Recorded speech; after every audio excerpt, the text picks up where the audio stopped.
થોડુંક સારું અને થોડુંક ખરાબ કેવું હતું જામનગરીઓ માટે 2025 કે જેમને અનંત અંબાણીને પણ હાલીને બોલાવ્યા એ દ્વારિકાધીશ.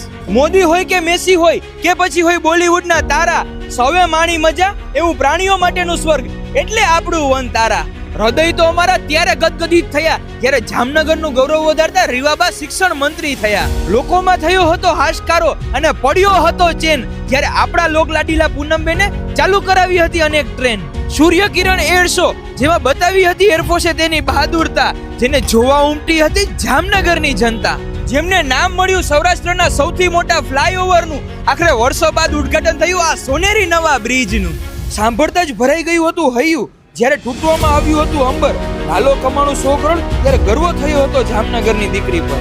કેમ ભૂલી શકું એ પહેલગામના હમલાને જેમાં જીવ ગયા હતા નિર્દોષના. આ તો દુષ્કાળમાં પણ અધિક માસ આવ્યો જ્યારે ક્રેશ થયું હતું વિમાન અમદાવાદમાં. જામનગરની જનતાએ આપ્યો અનેરો પ્રેમ અને ઉત્સાહ આ નેક્સ્ટ ઓફ જામનગરને 2025માં.